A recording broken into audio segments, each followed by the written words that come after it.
curcuma. Bonjour et bienvenue dans Bouge ton curcuma, un podcast qui vous donnera, je l'espère, l'envie de bouger, changer et reprendre votre santé en main.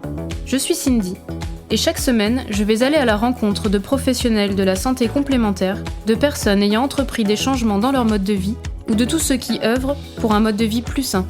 Nous parlerons de résilience, de santé, de bien-être et de tout ce qui peut nous donner l'envie de bouger. Il n'y a pas de vérité absolue ou de chemin tout tracé. Chacun doit trouver et façonner son propre parcours pour répondre à ses besoins. Bouge ton curcuma. Cet épisode est réalisé en partenariat avec le Vitaliseur de Marian, un outil qui a complètement changé ma façon de cuisiner. Si vous voulez bénéficier davantage, je vous invite à me retrouver à la fin de l'épisode. Je suis en compagnie de Clotilde Dussoulier. Elle est écrivaine culinaire et vous la connaissez aussi certainement au travers de son podcast Change ma vie. Un podcast très suivi de développement personnel qui nous donne de nombreuses pistes et mises en pratique pour envisager la vie sous un autre angle. On y parle de la peur de l'échec, des pensées limitantes, de l'amour, de tous ces sujets qui nous interpellent, que l'on ne maîtrise pas toujours mais que l'on aimerait parfois comprendre. Nos pensées créent notre réalité et elle va nous en dire plus à ce sujet tout de suite. Bonjour Clotilde. Bonjour. Est-ce que tu peux peut-être nous en dire un peu plus sur toi ?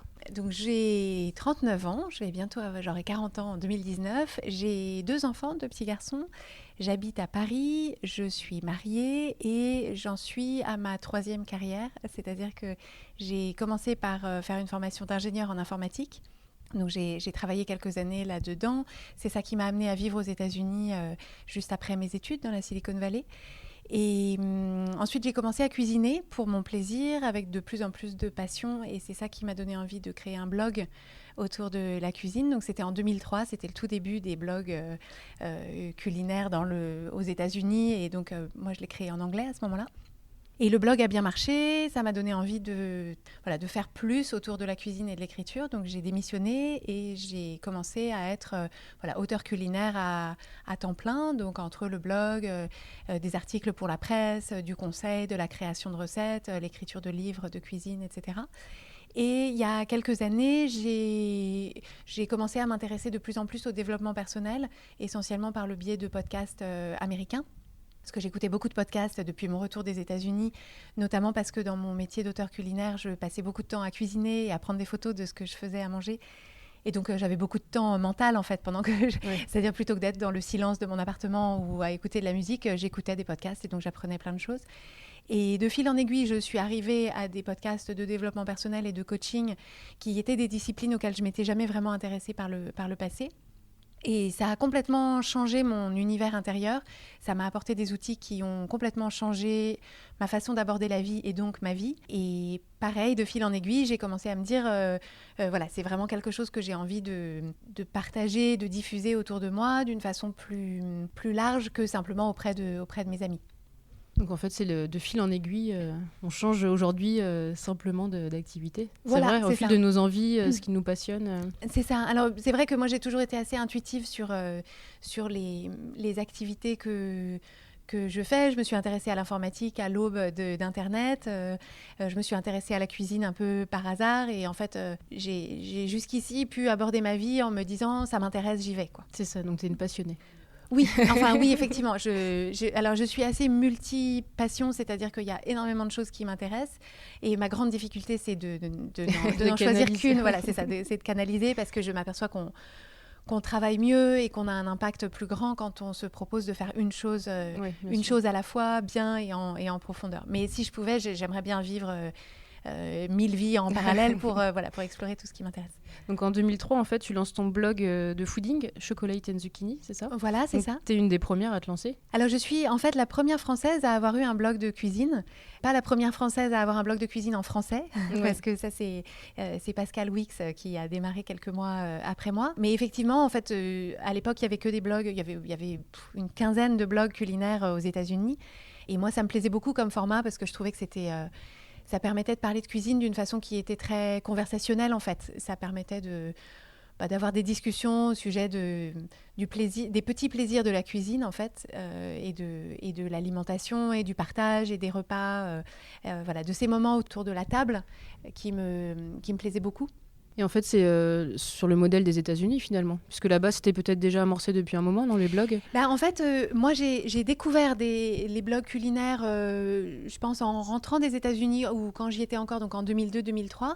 Et donc, j'en lisais, mais encore une fois, il y en avait 12 ou 13. Et de ceux qui existaient à l'époque, il y en a presque, il y en a presque plus qui existent encore alors que le tien, il est toujours... Alors que le mien est toujours là. Il est en hibernation depuis la rentrée dernière parce que justement, je me consacre à mes activités de coaching maintenant.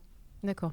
Est-ce que tu avais une formation culinaire quelconque ? C'est vraiment en autodidacte ? Non, c'était vraiment en autodidacte. Et en fait, c'était aussi quelque chose de voulu dans le sens où j'ai beaucoup d'attachement pour la cuisine ménagère, c'est-à-dire la cuisine très simple, la cuisine du quotidien, la cuisine des petits bouts de rien qu'on trouve dans le frigo. Et donc, j'ai jamais eu vraiment vocation à faire un blog de cuisine épate ou alors pas les pâtes au sens. Mais voilà, c'est pas. Je cuisine pas pour épater les gens. Je cuisine pour pour me faire plaisir et pour voilà, vraiment, c'est de la cuisine pour se nourrir en se faisant plaisir, mais et en fait, moi, je trouve ça très beau, cette petite cuisine, en fait. Alors, cette petite cuisine, c'est quoi comme type de cuisine, justement, qui t'intéresse ? Alors, moi, j'ai une cuisine qui est très végétale.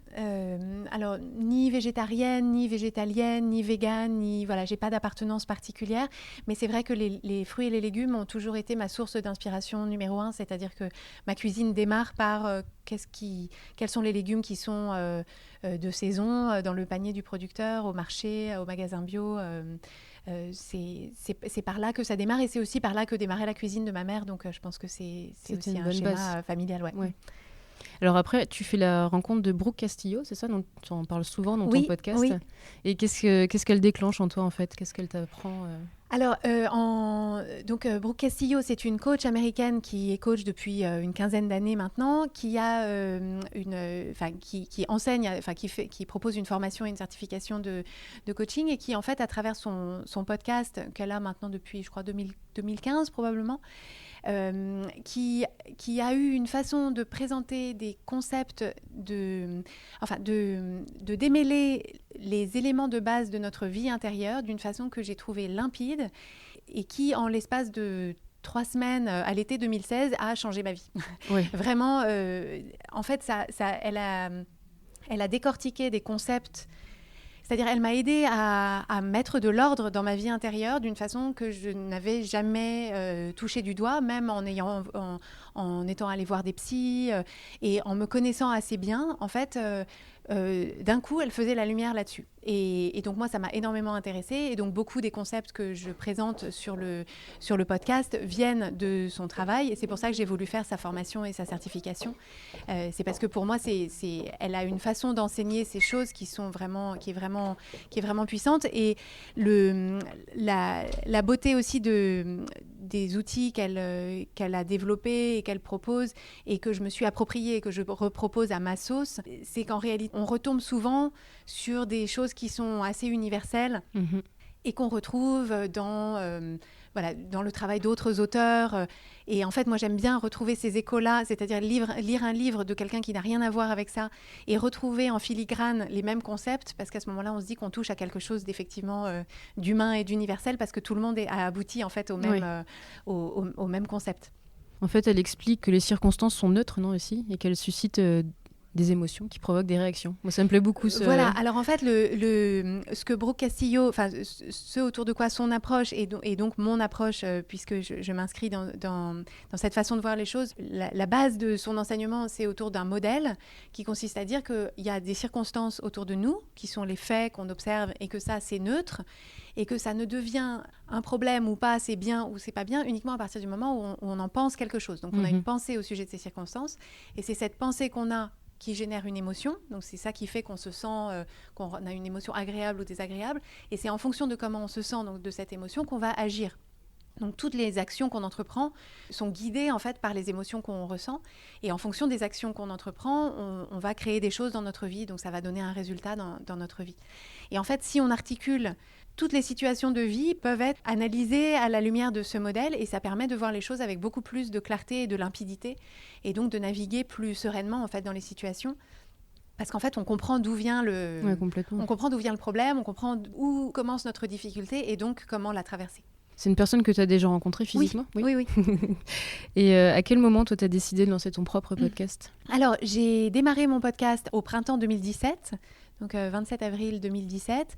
L'idée m'est venue, j'ai fait une sieste un dimanche et je me suis réveillée de la sieste, et pendant la sieste, j'avais décidé dans un espèce de demi-sommeil, je m'étais dit en fait, ce que je veux faire, c'est créer un podcast en français pour parler de ces concepts parce qu'en fait, Brooke Castillo, son podcast, il est américain.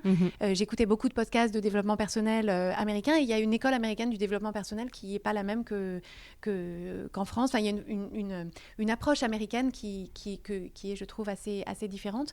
Et je me disais, donc je ne vais pas créer un podcast aux États-Unis.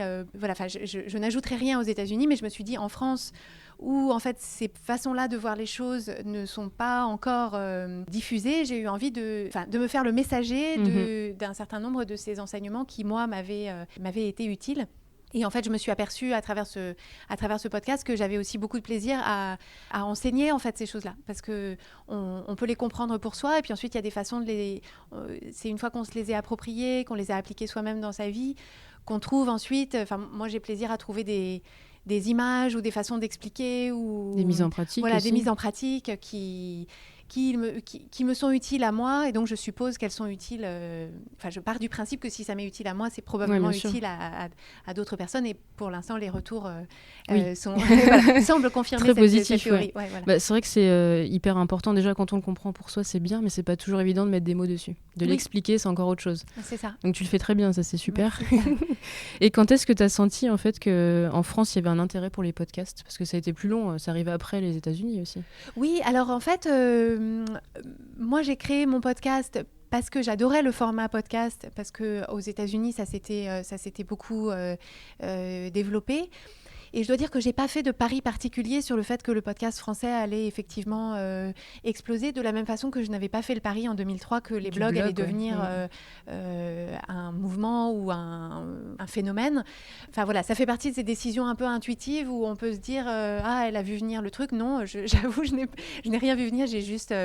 Quand même, en final, il y a quand même une petite intuition derrière. Voilà, c'est ça. Mais en fait, si tu veux, ça fait partie aussi du principe, quand on a un pied aux États-Unis, d'une façon générale, ce qui a le vent en poupe aux États-Unis finit par arriver en Europe au bout d'un moment. Donc en fait, il suffit de regarder ce qui se fait aux États-Unis pour deviner dans une certaine mesure des choses qui, si c'est pas encore arrivé en France, probablement ça arrivera quelques mois ou quelques années plus tard. Après, tout ne traverse pas l'Atlantique, tout ne prend pas la même ampleur. Mais moi, c'était surtout parce qu'en fait, à vrai dire, la raison pour laquelle j'ai fait un podcast, c'est que je me suis dit que ce serait moins de travail.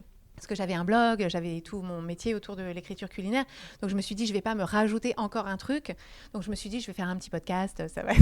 Et puis, en fait, évidemment, on croit qu'on fait un petit podcast. Et puis, en fait, c'est un boulot de fou. Mais c'est un boulot que je fais avec plaisir et auquel maintenant, je me consacre pleinement. Est-ce que ton blog t'a aidé, justement? Parce que du coup, tu avais déjà un réseau. Oui, gens qui alors te suivaient, complètement. C'est-à-dire que le lancement du podcast, le podcast a tout de suite... trouver un public, parce que j'avais déjà beaucoup de gens qui me suivaient sur le blog, et que sur le blog de cuisine, en fait, les personnes qui étaient des lecteurs et des lectrices fidèles, en fait, c'était pas que les recettes qui venaient chercher. C'est-à-dire, il y avait les recettes, bien sûr, mais c'est aussi une approche, c'est aussi un ton, c'est aussi la personnalité qu'on devine à travers parce que c'était un blog qui était très écrit, c'était pas juste un blog de recettes. Il y a quand même une philosophie qui se dessine en filigrane.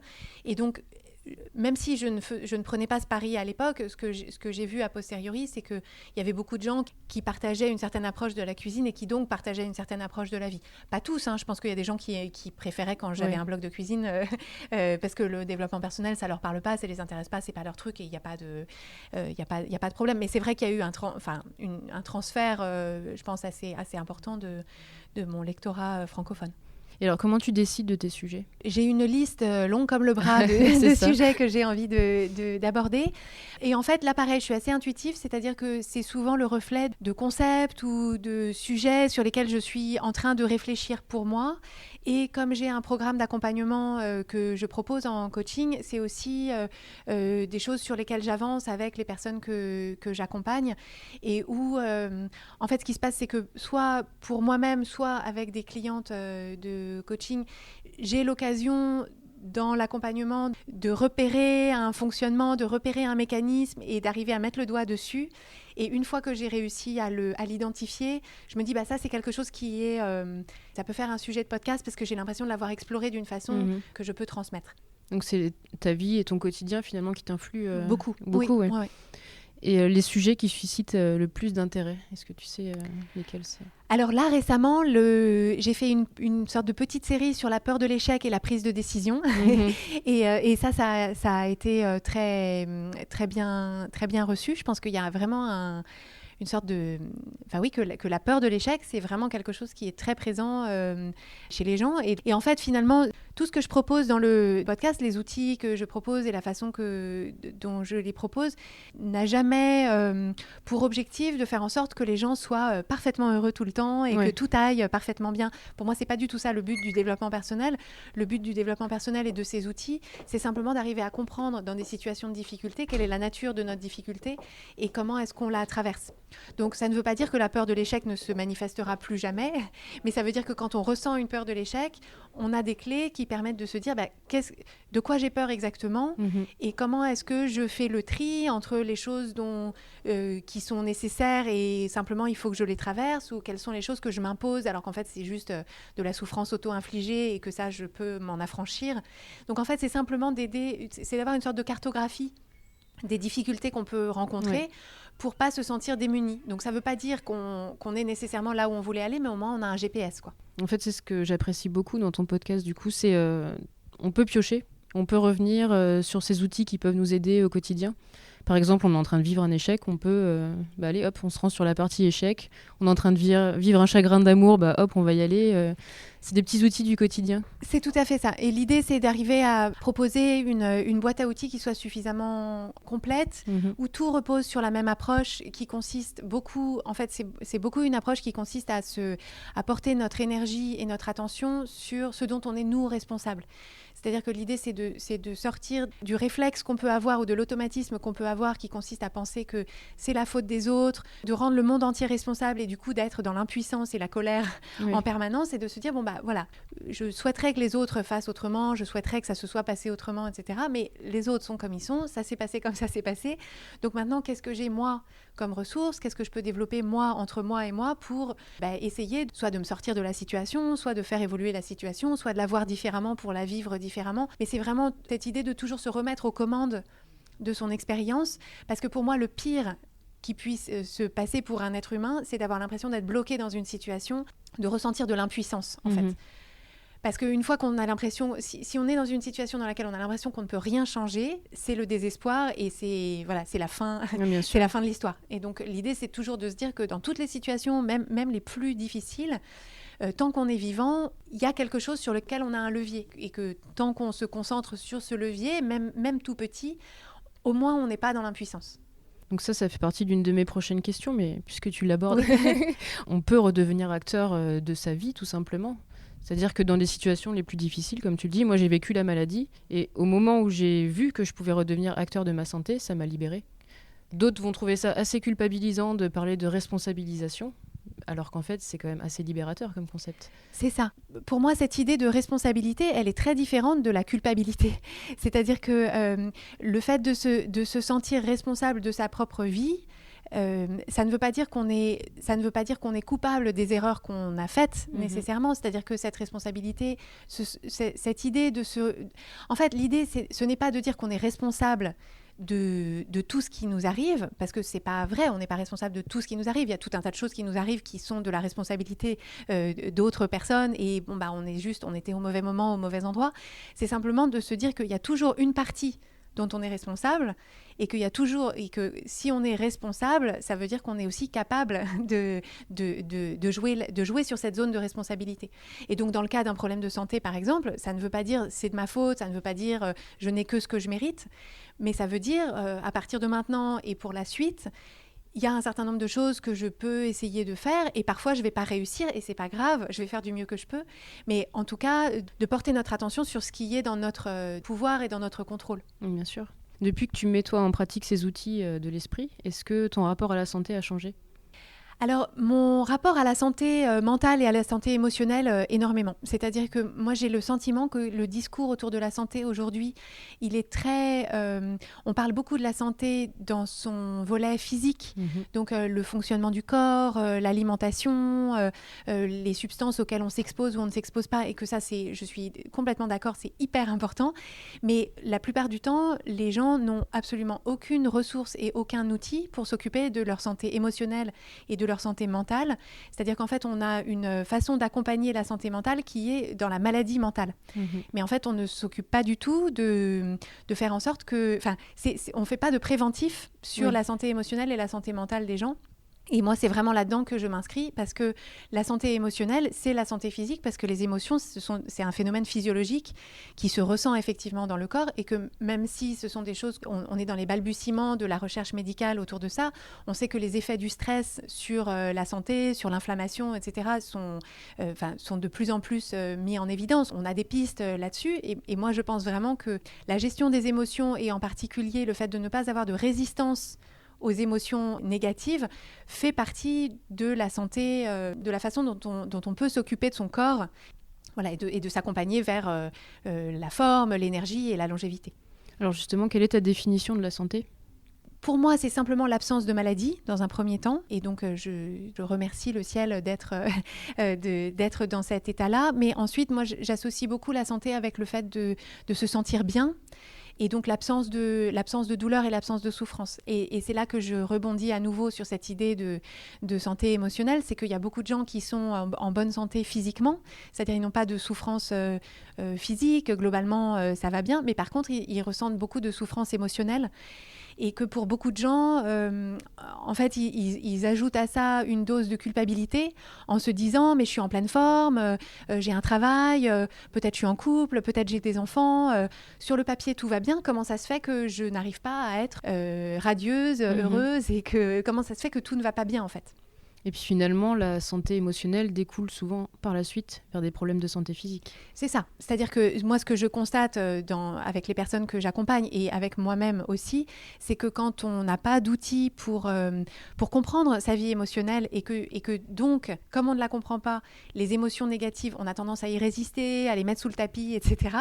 Ben, en fait, ce ressenti physiologique, il se manifeste. Donc, ça peut être des manifestations cutanées, ça peut être des migraines, ça peut être, moi, à des périodes de ma vie où je ressens du stress ou de l'anxiété, j'ai parfois des saignements de nez ou des maux de tête. Et donc là, je me dis, oula, alors là, on a un petit problème.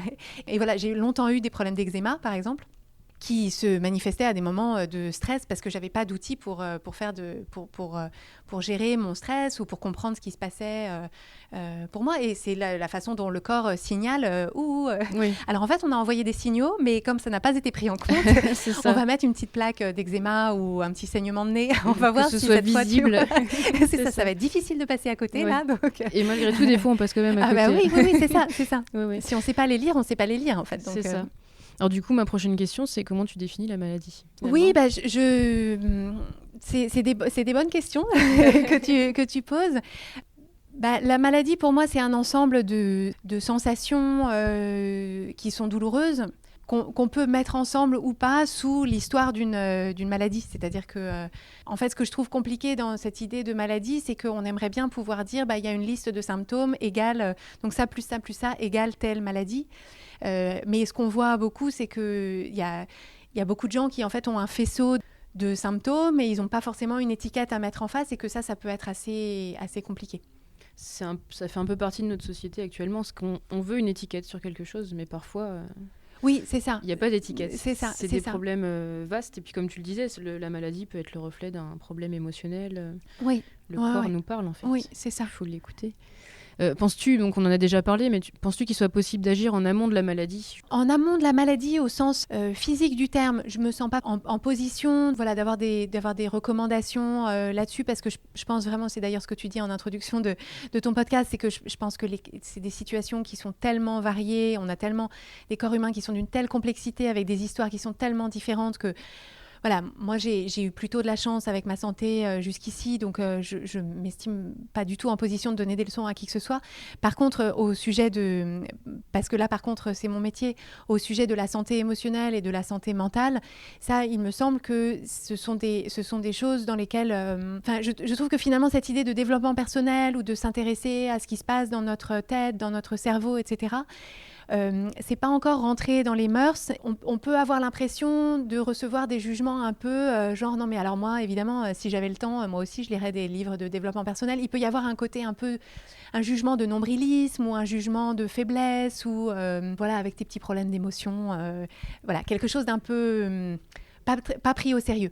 Et en fait, moi, plus je m'intéresse à ces sujets-là, plus je m'aperçois que ça devrait être des choses qui sont enseignées à l'école, au même titre que les maths et le français. Parce qu'en fait, je trouve ça hallucinant qu'on on a dans notre boîte crânienne la machine la plus puissante qui soit au monde et qu'on ne sait pas s'en servir et qu'on ne sait pas la diriger, on ne sait pas lire les signaux.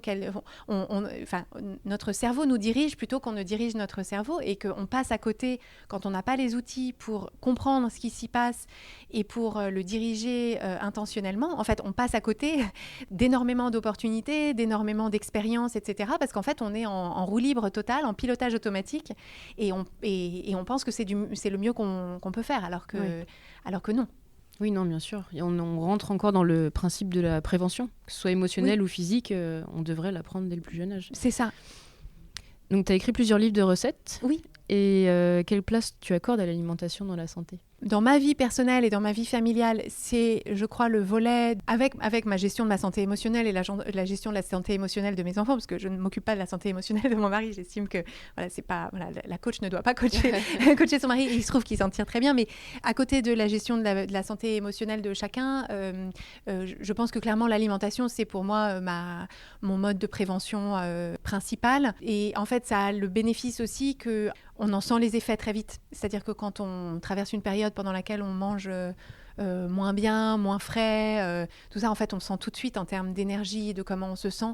Donc, si on arrive à capter ces signaux-là, en fait, c'est pour le coup, c'est un GPS qui est très fin. Mm-hmm. Mais par contre, moi, j'ai en particulier avec mes enfants, enfin, avec moi-même et avec mes enfants, je prends un pas de recul par rapport à cette idée de la santé est dans l'assiette, parce que je vois qu'à se dire que la santé est dans l'assiette, quand on est dans des situations de vie où on rencontre des difficultés, où logistiquement c'est un peu compliqué, etc., ou avec les enfants, ils traversent des périodes dans lesquelles, la néophobie, ils n'ont plus très envie de manger des légumes, etc., il faut faire attention de ne pas développer des tensions ou des crispations autour de la nourriture qui finalement, ce qu'on gagne en termes d'équilibre alimentaire, on le perd en termes de qualité du lien, en termes de discours intérieur, etc. Parce que moi, j'ai un rapport avec la santé qui finalement a toujours été plutôt un rapport avec la minceur qu'avec la santé. C'est-à-dire que pendant longtemps, pour moi, c'était un peu, je mangeais bien pour rester à un poids qui me convenait,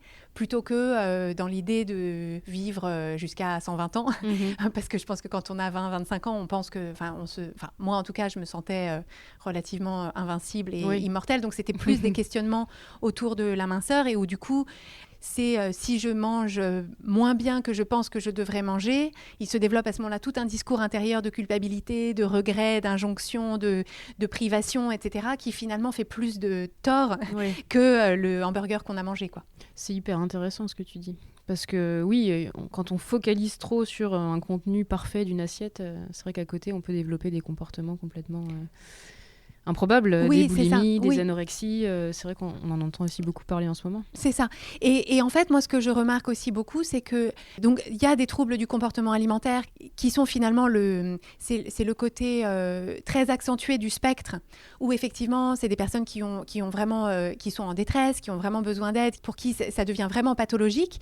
Mais il y a bien avant ça des niveaux de gris qui, je pense, concernent énormément de femmes, pour lesquelles l'alimentation, c'est un sujet quotidien de culpabilité, de remords, de regrets, de rumination, de est-ce que je vais le manger, est-ce que je vais pas le manger, est-ce que j'aurais dû le manger, est-ce que j'aurais pas dû le manger, qu'est-ce qu'on va penser, je vais à ce dîner, qu'est-ce qu'il va y avoir à manger, est-ce que demain j'aurai grossi, etc. Et on n'a pas idée de la place mentale que ça prend, des conséquences émotionnelles que ça crée, de à quel point ça grignote la qualité de la relation que ces femmes ont avec elles-mêmes, et surtout de tout ce qu'elles pourraient créer dans le monde de beaucoup plus intéressant pour elles et pour le monde si elles utilisaient ce temps mental et cette énergie à faire des choses qui les intéressent et qui produisent effectivement quelque chose d'intéressant pour elles et pour le monde, quoi. Et ça, je trouve, c'est systémique. Voilà, il y a beaucoup d'injonctions, etc. Mais moi, c'est vraiment quelque chose dont j'ai envie d'aider les femmes à se libérer de ça, parce que je trouve que c'est un gâchis d'énergie. Bien sûr, oui. Et donc, c'est surtout pas pour les culpabiliser de gâcher leur énergie à ça. Mais je me dis, la société avancerait beaucoup plus vite et beaucoup mieux et de façon beaucoup plus équilibrée si il n'y avait pas, alors je sais pas quel est le pourcentage, mais un grand pourcentage de femmes qui passent une bonne partie de leur journée à penser à ça. Oui. Comment tu parles de santé avec tes enfants ? Alors, j'essaye justement, parce que j'avais lu des choses là-dessus, j'essaye justement de ne pas créer de crispation autour de la nourriture en disant si tu manges ça, c'est pas bon pour la santé, si tu manges ça, c'est bon pour la santé. C'est-à-dire, j'essaye d'avoir un discours assez holistique. Voilà, la nourriture, c'est pour bien grandir, la nourriture, il faut que ce soit varié, mais la nourriture, c'est aussi du plaisir, la nourriture, c'est aussi du partage. Et la nourriture, on peut des fois manger bien, des fois manger moins bien, etc. Et ensuite, c'est sur des gestes un peu du quotidien. Voilà, là, on est beaucoup à l'âge qu'ont mes enfants dans le lavage de dents, les caries, les trucs. Donc, essayer de leur donner des réflexes. Mais c'est des enfants, là aussi, je m'estime chanceuse. C'est des enfants qui, de base, sont plutôt bien en lien avec leur appétit, ont plutôt de l'énergie. Et voilà, ils courent bien, ils grandissent bien. Donc, il n'y a pas vraiment besoin de leur en parler d'une façon formelle pour l'instant. Émotionnellement, quand on est en détresse, que ce soit par un deuil, une rupture, enfin... peu importe la douleur, qu'est-ce qu'on fait concrètement ? Qu'est-ce qu'on peut faire ? Alors, pour moi, le premier réflexe, c'est l'exercice du flot de pensée que je suggère toujours en première instance, qui est un exercice très simple qui consiste simplement à retranscrire sur le papier les phrases qu'on a dans la tête et qui permettent en fait de mettre au jour notre discours intérieur et les pensées qui sont en train de créer toutes ces émotions qui nous sont douloureuses. Et ça permet en fait d'y voir plus clair et de voir un petit peu qu'est-ce qui se passe. Et ensuite, il y a tout un travail de tri à faire. Donc, c'est beaucoup d'outils que je donne sur le podcast. Et il y a en particulier un épisode qui s'appelle « Quelque chose de grave », qui parle justement de qu'est-ce qu'on fait quand il se passe quelque chose de grave. Donc, tu parles d'une rupture, d'un deuil, d'une maladie, etc. Une situation qui nous paraît voilà, une situation qui nous paraît vraiment... et en fait, il y a toujours un travail de tri à faire pour faire le tri entre les pensées et les émotions qui font partie intégrante de la réalité de cette situation. Donc, par exemple, un deuil, personne ne veut... peu de gens souhaitent être merveilleusement joyeux du départ de quelqu'un qui lui était cher. Donc, ça, c'est des choses qui font partie de l'expérience humaine du deuil. Voilà, mais de savoir faire le tri entre celles-là et par ailleurs d'autres pensées qu'on peut avoir, qui sont des pensées de regret, de culpabilité, de sentiments d'injustice, etc., par lesquels on peut passer, c'est pas un problème, mais savoir que ce sont pas des pistes qui vont nous aider à traverser l'épreuve. En fait, c'est de la souffrance qui n'a pas de fonction, en fait. Donc, on s'en dépatouille comme on peut. C'est pas qu'il ne faut pas explorer ces pensées-là, mais c'est simplement d'arriver à faire le tri pour pouvoir se dire, là, ma douleur, voilà sa configuration, voilà la cartographie de ma douleur. Là, j'ai mal parce que je pense que ça. Là, je souffre parce que je pense que ça. Et en fait, arriver à trouver ce recul qui change tout, en fait. Oui. Est-ce qu'on peut se libérer de nos peurs, de nos croyances, de nos traditions ? Parce que dans certains pays, la mort, par exemple, est considérée plutôt comme quelque chose de joyeux, une continuité. Chez nous, c'est pas du tout le cas. Est-ce qu'on peut arriver à changer un peu nos croyances ?